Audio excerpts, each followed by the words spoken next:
বিদ্রোহীদের অভ্যুত্থানের মুখে দেশ ছেড়ে সিরিয়ায় প্রেসিডেন্ট বাশার আল আসাদ এখন কোথায়? কাটেনি এ নিয়ে ধোঁয়াশা। এ নিয়ে আলোচনা করতে হংকং থেকে আমাদের সাথে যোগ দিয়েছেন জাহাঙ্গীরনগর বিশ্ববিদ্যালয় সরকার ও রাজনীতি বিভাগের সহযোগী অধ্যাপক ডক্টর মোহাম্মদ ফরিদ হোসেন।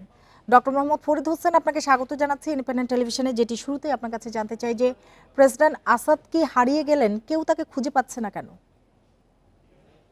আহ, একটি বিষয় দেখেন, সেটি হলো যে প্রেসিডেন্ট আসাদ ক্ষমতাচ্যুত হওয়ার পূর্ব পর্যন্ত কিন্তু তাদের সবচেয়ে ঘনিষ্ঠ মিত্র দেশ হিসেবে পরিচিত ছিল রাশিয়া এবং Iran. So exactly actually Russian পররাষ্ট্র আহ, দপ্তর বা মন্ত্রণালয় কিন্তু এই, আসাদের কোথায় অবস্থান আহ, করছে বা দেশ ছেড়ে কোথায় চলে গেছে সে বিষয়ে কিন্তু এখনো খোলাখুলি ভাবে বলেনি।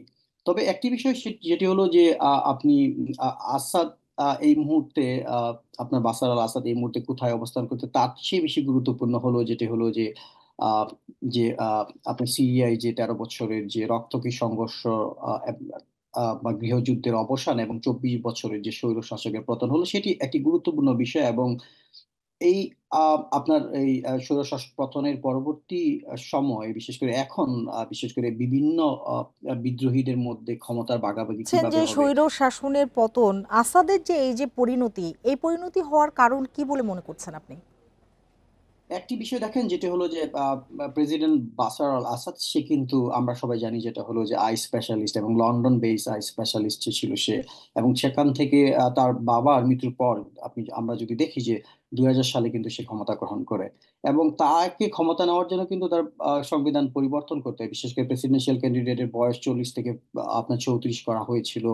এবং সে কিন্তু এক যুগ, বিশেষ করে এক দশক, তার ক্ষমতা কিন্তু ভালোই ছিল। বিশেষ করে 2011 সাল কিন্তু সে সবচেয়ে বড় চ্যালেঞ্জের মুখে হয়, যেটি হলো যে তার ক্ষমতার অপব্যবহার বা মানবাধিকার লঙ্ঘন এবং বিরোধী মত এবং পথকে সে যে তার যে দমন পীড়নের নীতি, তার ফলে কিন্তু আপনার রাস্তায় নেমে আসছিল। বিশেষ করে 2011 সালে কিন্তু সবচেয়ে বড় যে বিক্ষোভটি হয়েছিল, এবং সেই বিক্ষোভ কিন্তু সে সে কিন্তু খুব নৃশংসভাবে কিন্তু এই বিক্ষোভটি দমন করেছিল, এবং যার ফলশ্রুতিতে কিন্তু 2011 সাল থেকেই কিন্তু গৃহযুদ্ধে রূপ নেয়। এবং বাশার আল আসাদের আসলে পতনের ক্ষেত্রে আমরা যদি দেখি, যেটা হলো যে তিনি এবং তার বাবা, আমরা যদি জানি যে 53 বছর ক্ষমতায় ছিল বাশার আল আসাদ, 24 বছর, এবং তার বাবা পূর্ববর্তী সময় 29 বছর ক্ষমতায় ছিল। তাদের যে এই আসাদ, আমি যদি বলি যেটা হলো যে ডাইনাস্টির যে আহ, আহ, দুর্নীতি, ক্ষমতার অপব্যবহার এবং রাষ্ট্রে রাজনৈতিক অন্য রাজনৈতিক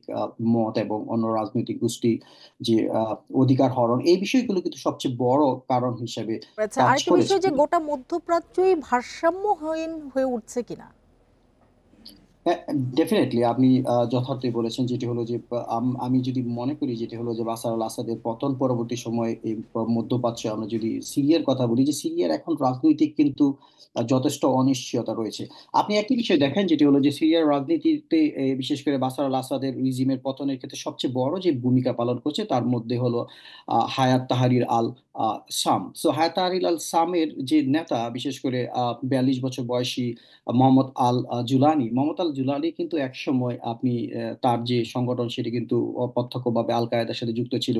এবং এই মোহাম্মদ আল জুলানি কিন্তু 2003 সালে সে কিন্তু ইরাকে আইএস এর হয়ে, বিশেষ আল কায়দার হয়ে কিন্তু আপনার মার্কিন আহ, বিরোধী যে যুদ্ধ সেটি কিন্তু অংশ নিয়েছিল, এবং সে বেশ কিছু বছর কিন্তু ইরাকে অবস্থান করছিল।